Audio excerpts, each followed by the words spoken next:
Doctora Razelle Kurzrock es reconocida por desarrollar uno de los programas de ensayos clínicos fase 1 más grandes y con mejores resultados en Estados Unidos. Un tema central de su programa fue la implementación de la medicina personalizada mediante un protocolo llamado Determinación de Terapia Individualizada contra Cáncer basada en evidencia. Este programa promueve el uso de tecnologías moleculares para determinar el tratamiento con mayor probabilidad de respuesta específico para cada paciente. Demos una calurosa bienvenida a la doctora Kurzrock. Oh, thank you very much for that introduction, and it's a real pleasure to be here and an honor to be here in this very beautiful city. And what I would like to talk to you about is the whole field, big picture about personalized cancer therapy, precision medicine, where we are, and really making it a reality in the clinic, making it real for patients. And the basis of that is genomics and immunotherapy. So these are my disclosures and my relationships, and just a little bit of background about myself in regard to what has informed our thinking, my thinking about precision medicine. I currently play several roles at the University of California, San Diego, but the one that's really close to my heart is the Center for Personalized Cancer Therapy, whose mission is to make precision medicine in the clinic a reality. Before I came to San Diego about 4.5 years ago, I was at the MD Anderson Cancer Center, where I founded and built what became the largest clinical trials department in the world. And the experiences in that at MD Anderson really informed a lot of my thinking about precision medicine, because we were treating, this was a phase 1 clinical trials department, we were treating patients that had exhausted all therapies. And we had first-generation genomics starting in 2007, which was pretty primitive compared to what we have now. But we began to see that matching patients in a rational way to drugs really could make a substantive difference. And so that, for me at least, was the beginning of really rethinking what we're doing in medicine. So the take-home points are that the pillars of precision medicine are genomics and immunotherapy, and although people think of them separately, they are married to each other. The other take-home point is that every metastatic tumor is unique and complicated. Think of it like malignant snowflakes. And this means that the way we've been treating patients probably needs to change. We need to rethink our models. And finally, if every patient is unique and complicated, metastatic disease requires customized, individualized combinations of treatments, not single agents and not one size fits all for patients. So I think we're in a really exciting time now in the whole cancer field. We've gone from non-selective chemotherapies with a lot of toxicity, where we weren't able to know which patients would benefit and which patients were not, or at least not able to know that well, to the era of targeted therapies. And by targeted therapies, I mean both genomically targeted therapies and immune targeted therapies. And I think we're just beginning now to reap the benefits of all this science which has brought us here, but we're now beginning to see it in the clinic. So why are cancers so difficult to treat historically, especially metastatic cancer? The reason begins to be apparent from this chart, this pie chart. This is lung cancer, and we used to think of it as one disease. But we now know that it's made up of multiple different subsets of disease, each defined by their genomic alterations. And as we go on, I'm going to show you that it may not even be multiple subsets, but that every patient is their own individual disease. And that means that especially targeted agents, work only in those with a specific sensitizing aberration. So again, historically, we thought of lung cancer as one disease, or we divided it up into 3 or 4 histologic subtypes. But now we know that there's many more subgroups, and we need to treat each subgroup and maybe each patient with the right drugs for that patient. So why do we really need precision medicine and to change what we're doing? Well, these are a list of drugs commonly used to treat common cancers. And they were FDA approved based on classic ways of approving drugs. And what you can see is that the complete remission rates are very low, and that the improvement in survival is also not very significant. And this is actually my favorite drug. So the bar for approval has not been very high. Now, so what is the problem with these drugs? The drugs are actually perfectly fine. The real problem is that when we treat patients, perhaps 15 or 20% of them may benefit from the drug, but the other 80 to 85% derive no benefit, and some may be harmed by the drug. And historically, we could not differentiate between the patients who would benefit and the patients who would not benefit or be harmed by the drug. And that's why you have the increases in survival, which are so low. So the other part of this is we are beginning to rethink, even the FDA is beginning to rethink, our ways of approving drugs on this basis. And of course, the gold standard for an unbiased study is a randomized trial. And what we've all learned is what randomized trials tell you is the better drug. But I want to show you why that's not actually what randomized trials may be telling us completely. So if you have drug A that hits target A, but we don't have an assay for target A, so we're treating unselected patients, and it's a randomized trial, and then you have drug B that hits target B, and drug B is a perfectly good drug, but the subset of patients with the target for drug B is smaller than the subset of patients with the target for drug A. If one does a randomized trial in unselected patients, drug A will be approved and drug B will be discarded, but not because drug A is a better drug. It's not. It hits a more frequent subset of patients. And the same thing will happen if you randomize drug A against drug C, which is a perfectly good drug, except for even smaller subset of patients. Drug A hits the larger subset of patients, and in unselected randomized trials,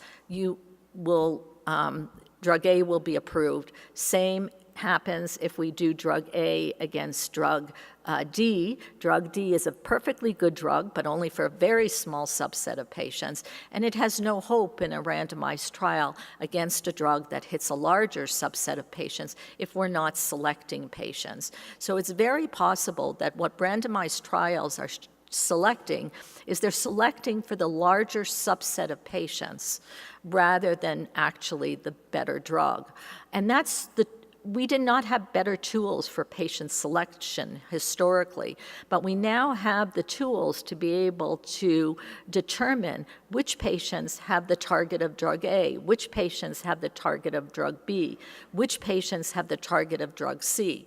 And so we don't need to be doing any more unselected, or for the most part, we should not be doing unselected patient populations, especially when we have targeted drugs where we know what the target is. So how is this coming about? The way we diagnose cancer historically is through the light microscope. And this looks at the surface of the cell, and it tells us where the cell came from, where the cancer cell came from. Did it come from the lung? Did it come from the breast? And so forth. But this technology has significant limitations because it doesn't tell us what is wrong with the cancer cell and what drives it.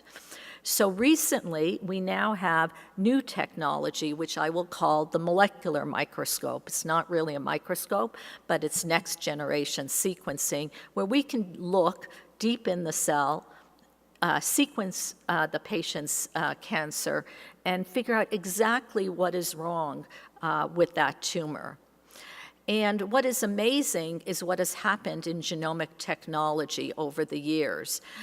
Initially, it took 13 years to sequence a genome, and now it takes a day or something, less than that. Initially, it took almost $3 billion to sequence a genome. And even by 2007, it was $100 million per patient, really too much for insurance to cover. But now we can sequence genomes for between $1,000 and $5,000, and that makes it accessible to routine patient care. This is really breathtaking progress that is unparalleled in human history, and it has really enabled the entire precision cancer medicine field.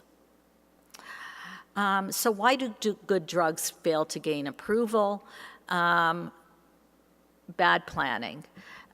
This is a matter of thinking what kind of drug you have and what is the target that it hits, and how should we set up the studies so we treat patients with the right target. Oops. So, important take-home points. People are very excited about many of these targeted therapies, but I think it is very important to remember that genomically targeted therapy in of itself is not effective. It's really about matching patients with the right drugs. And we did a meta-analysis of 85,000 patients, and what we were trying to ask in this meta-analysis is, how do patients do who have a biomarker, like a genomic marker, that is matched to them versus patients that are treated without a biomarker. And what we found was, not surprisingly, is that the patients who did the best were the patients that were matched by biomarker. But we also found something that was a little bit of a surprise, but I think it's very important. And that's that in the studies that used targeted therapies, something that we're all excited about, but they used no biomarker to match the patients. That was actually the worst thing you can do to patients. The median response rates were about 4%. So not only was biomarker match, the basis of precision medicine, the best response rates, but I think it's very important to note that targeted therapy without a biomarker has almost negligible response rates. And yet, I still see a lot of studies being done like that. But I think that this is something that we need to move away from. So we're now in the genomics and immunotherapy era, and I want to emphasize that the future is here. This is not something that is 10 years from now. These are things that we're able to do currently in the clinic. Of course, we're still learning, but really the future is here. The pillars of precision medicine are genomics and immunotherapy, and a lot of people, I find, think of these separately, but they're a couple and they're married to each other. And it's very important to remember that because the basis of immunotherapy response and the predictors turn out to be genomic predictors. So this is the Center for Personalized Cancer Therapy at the Moores Cancer Center. And we started this at the end of 2012, and I'll talk a little bit about what we do. We have various components of this: our clinical trials, our rare tumor clinics, our bioinformatics. And one of the components that has been very important is the molecular tumor board, which allows physicians to get together with the scientists and look at the genomics that has been done on patients and match patients to the right therapy. So this is a picture from our one of our molecular tumor boards, and we have our radiologists there, our pathologists, our surgeons, our medical oncologists, our basic scientists, our colleagues from the Supercomputer Center, and our bioinformaticians. We discuss patient cases, and we recommend therapy. We suggest therapy based on the consensus opinion. So this is a very important part of making precision medicine a reality for patients. And we have now done clinical grade molecular profiling on about 8,500 patients. And it's done under an umbrella protocol that allows us to treat these patients and match them with the right drugs. So what do we do in our precision medicine clinic? A patient comes to us, and the first thing that we do is really what everybody does, and that's we make a diagnosis. Our pathologist looks under the light microscope and decides what that patient has. Do they have breast cancer or lung cancer or colon cancer and so forth. But then the next things that we do, I think, are different than a regular clinic, and that's that every patient that comes to the precision medicine clinics gets next generation DNA sequencing.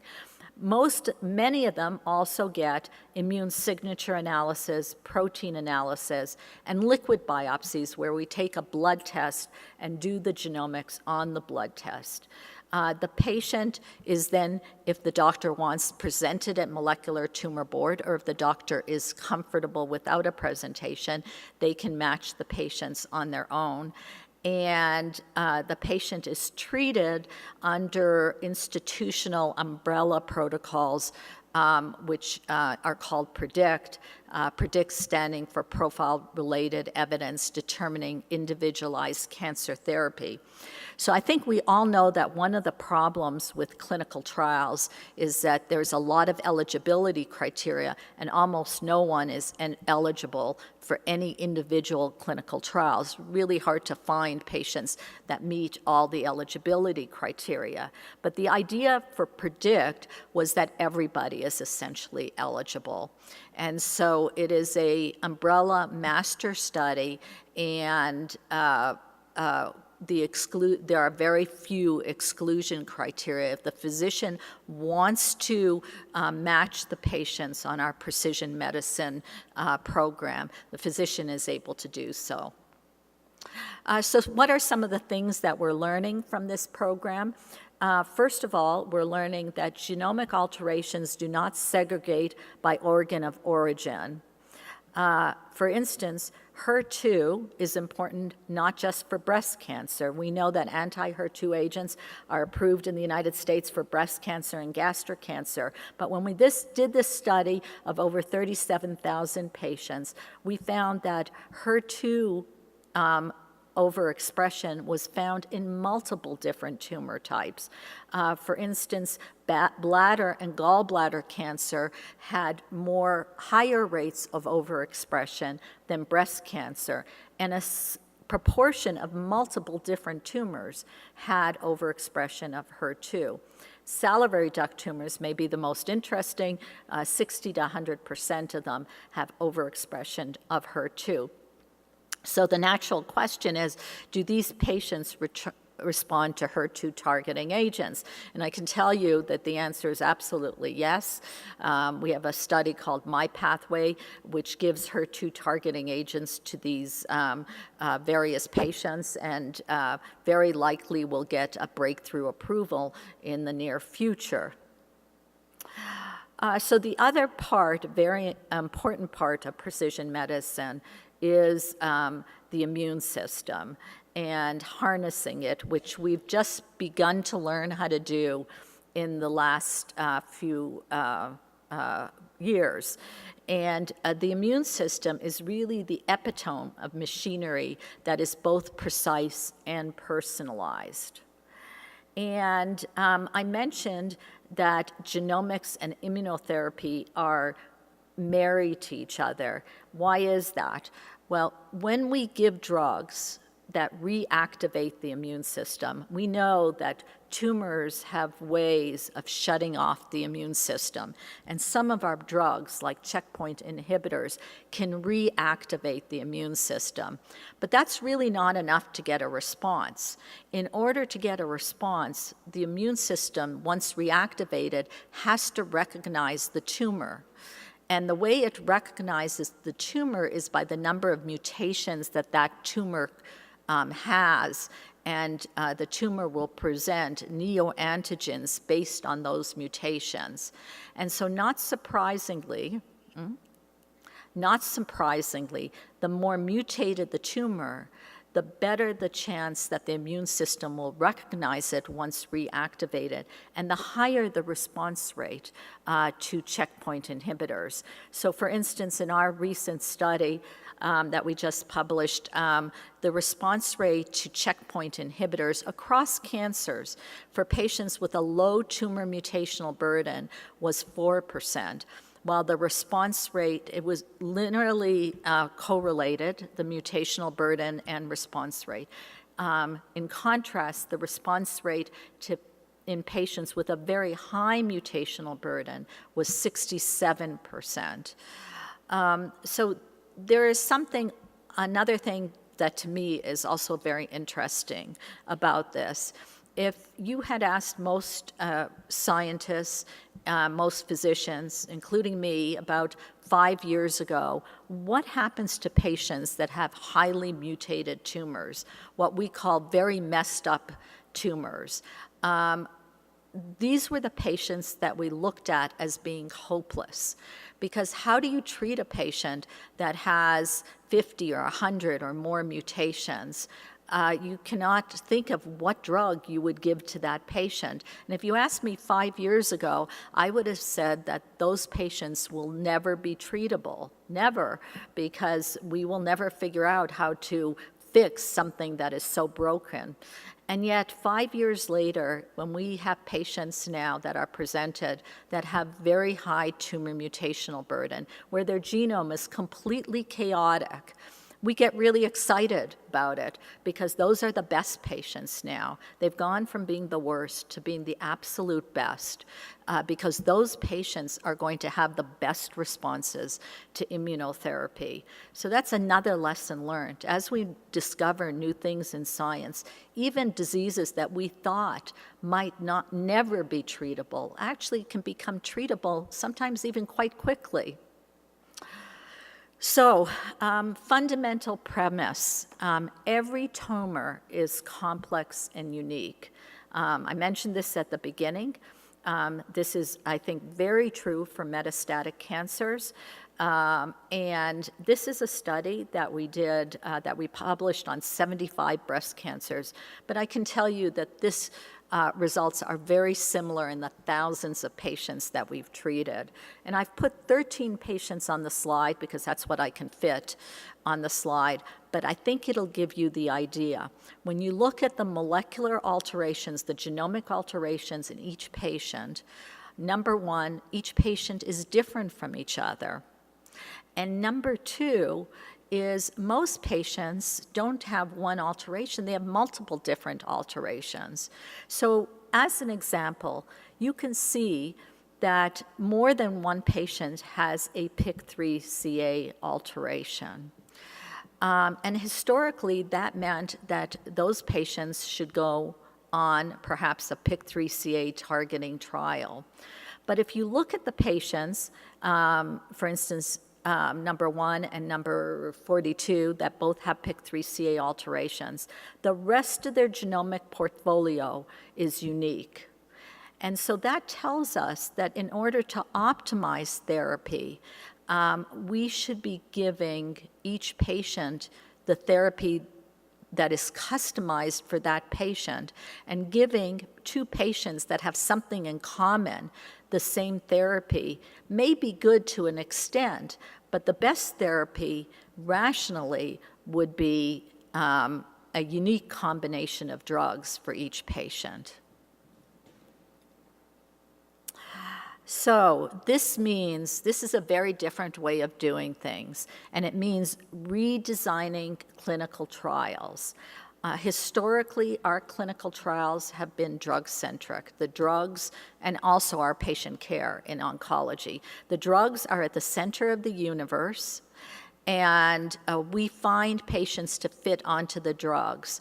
But the science is telling us that we need to move to patient-centric, where the patient is the center of the universe, and we find drugs to fit to the patient, not vice versa. And this would be the strategy of customized drug combination regimens based on molecular matching.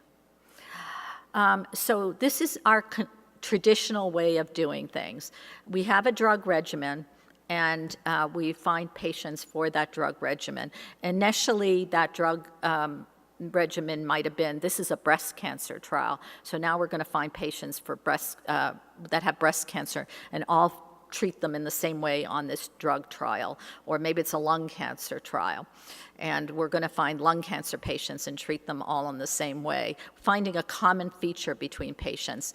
The next generation, which I think we're beginning to reach now, is instead of histology in common, we're saying this patient has a gene in common. It's BRAF mutation, or it's ERBB2 amplification. And we're going to treat these patients based on the genomic commonality. And I think that's a step forward. Treating on the basis of a driver gene is probably better than just treating on the basis of histology. But the paradigm is really the same. When we treat on the basis of histology, or we treat on the basis of a genomic alteration, we're still using a very traditional paradigm of finding a common feature between patients and treating them all in the same way.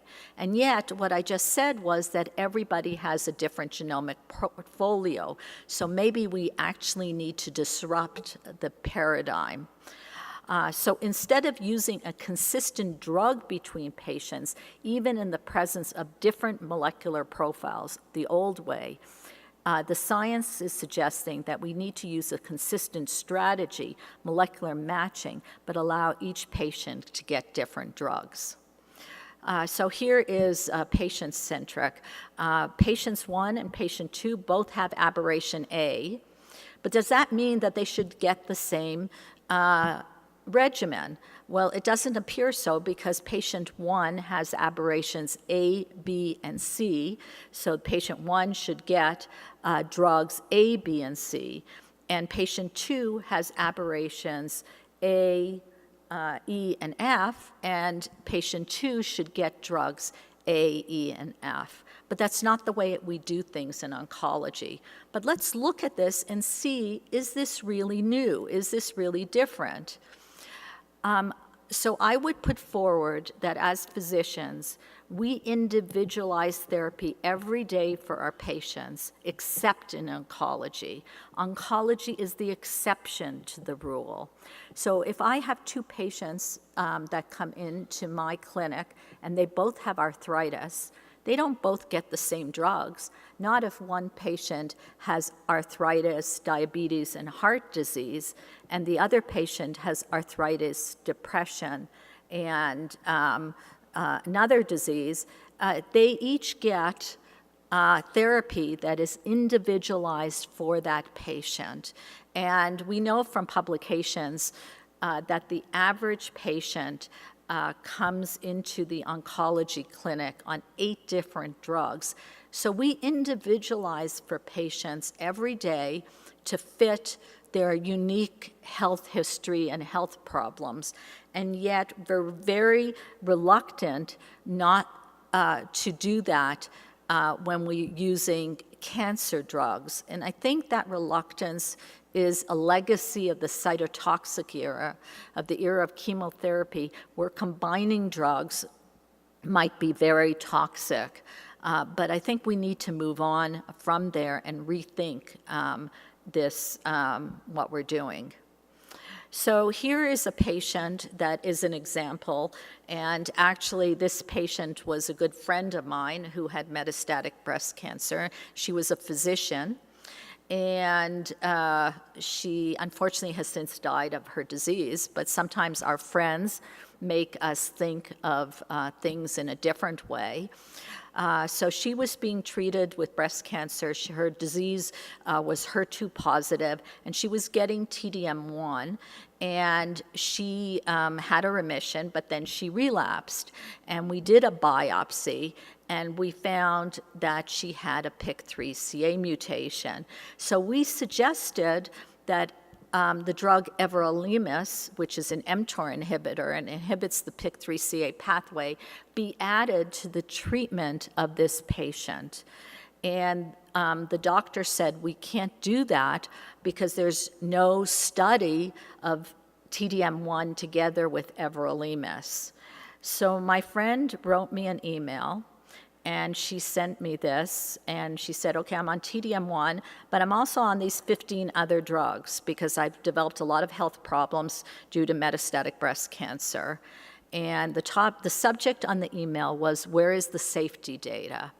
And so what she was saying is, you're giving me all these different drugs that there is no trial that shows the safety of these drugs together. Yet, if you want to add another drug for cancer, which makes a lot of sense, somehow or other, physicians aren't willing to do that. How does that make any sense? So this actually started me thinking that it actually doesn't make any sense. So we have a master protocol called Profile-Related Evidence Determining Individualized Cancer Therapy. This is a histology-independent approach. Any cancer can get on. We can use any platform for doing the molecular testing.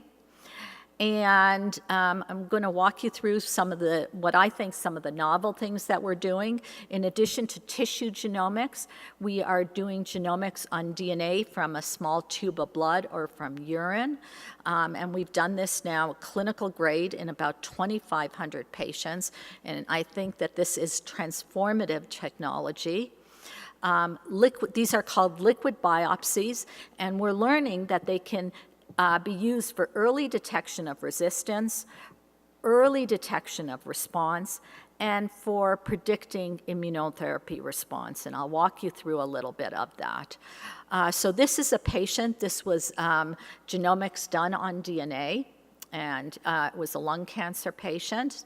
And what we see here is that the genomics was able to detect new EGFR mutations months before the patient relapsed. Then we began to treat the patient on a third generation EGFR inhibitor. And this is what we see in patients that respond. It's very interesting. In the first week of therapy, there is a dramatic increase in the EGFR circulating tumor DNA. And then by about day 4 to 7, it drops very low. And this is characteristic of a response. So this pattern told us that the patient would respond.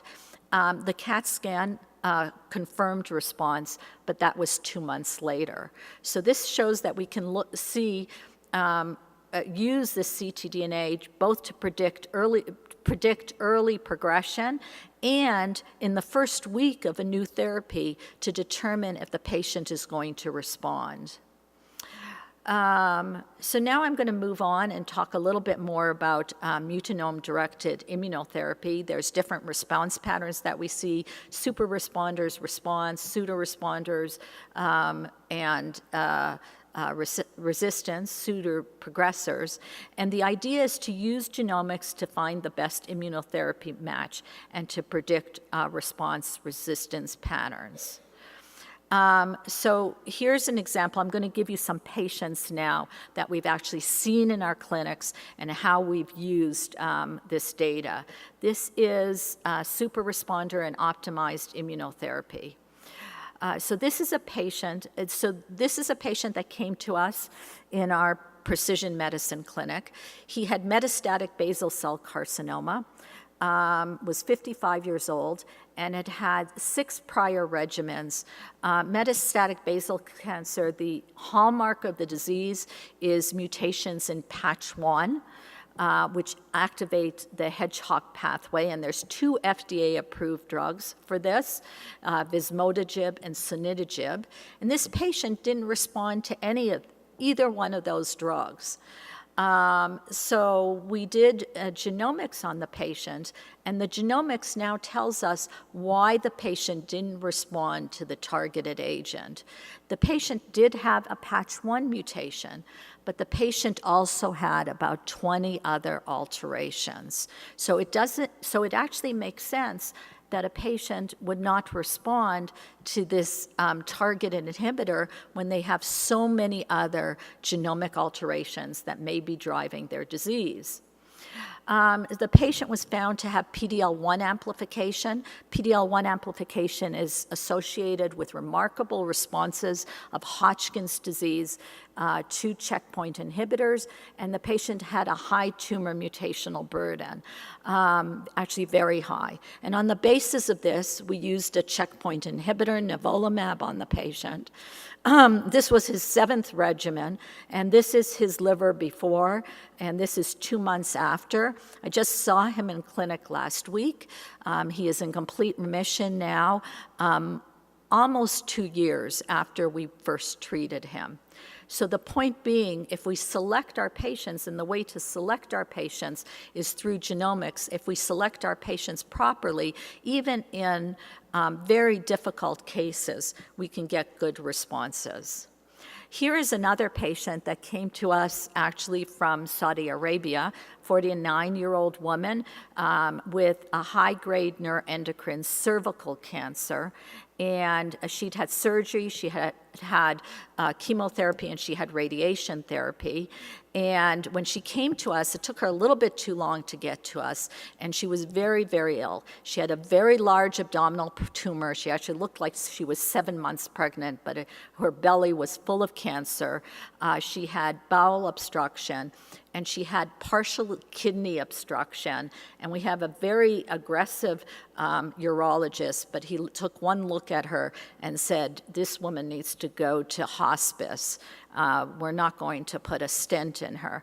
So we felt a little bit guilty because she'd come from so far, but we had a problem. We didn't have enough time to get a biopsy and do tissue genomics. So what we did is we did our blood test. We did our ctDNA circulating blood test to look for genomics.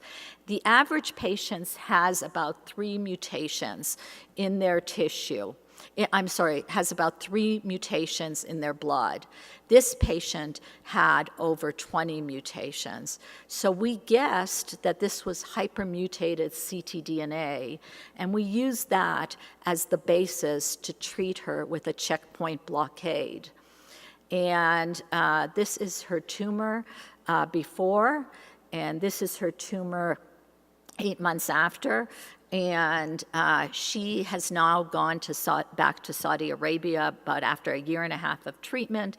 Again, it's either complete remission or near complete remission. We're not sure if there's some fibrosis left, but she's had a very dramatic response. Again, by matching the patient, in this case, just on the basis of a blood test.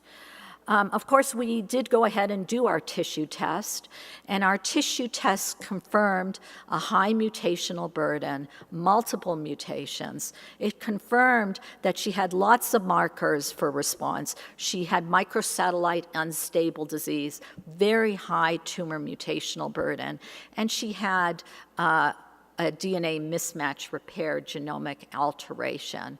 But we didn't have those results initially. Initially, we treated her on the basis of the blood test because we didn't have a lot of time. So what we know now is, and this slide isn't coming out very well, so I'll just tell you, we just published a paper, actually I think it came out Friday, where we show that we can use the mutation burden in the blood test, in the ctDNA, to predict the rate of response to immunotherapy. And patients with a high mutation burden have a 45% response rates. Patients with a low mutation burden has a 15% response rate. I think that these ideas are really breaking into the mainstream, and I need to give the FDA credit for really breaking down the walls to progress. In May, the FDA approved pembrolizumab and anti-PD-1 agents for all solid tumors based on a genomic marker. So there's three remarkable things about this approval. First of all, it was not based on histology. It doesn't matter if you have lung cancer, or breast cancer, or a bladder cancer, the approval applies. Number two, it was based on a genomic marker alone. And so I think this opens up the doorway for more approvals like this. And then the final thing, which is perhaps the most important but the least known, the approval was based on, in part, on retrospective data mining. The company didn't have data on all of these histologies, and the FDA allowed them to go back and retrospectively data mine. This has tremendous implications since we now have huge computer power to data mine, and opens the door for a new way of getting approvals. Because if the FDA had asked for another prospective study, it would have taken about 3 to 5 years. So this is really the tip of the iceberg. Genomics, proteomics, epigenetic changes, etc., are all important here. What I want to finish off emphasizing is that the genomics and immunotherapy era will revolutionize not just cancer medicine, but it will revolutionize all of medicine. And I want to give you this example, which I think is, to me, very interesting. In bladder cancer, we have, this is a patient with bladder cancer, we have a type of mutation which is quite common called FGFR mutations. And they're the hallmark of bladder cancers. But we also know that in the hereditary form, the very same mutations can be associated with dwarfism, in particular achondroplastic dwarfism. And what's very interesting about this is that children and adults with achondroplastic dwarfism don't develop high rates of cancer. So I think there are multiple implications from this for other fields in oncology. Number one, we have inhibitors of FGFR, which are now being used in the clinic in cancer. And one of the questions are, would such inhibitors change the phenotype of babies born with dwarfism? Actually, the experiment has been done in mice, and it does improve the phenotype. And then the other question, which I also think is very important, is why do children and adults with this hereditary mutation that clearly causes cancer in the somatic form, why do they not get cancer? What are the compensatory mechanisms that prevent them from getting cancer? So I'll finish off by thanking you for your time and interest. And that's a picture of San Diego, which is a very pretty place. And thank you very much for having me here.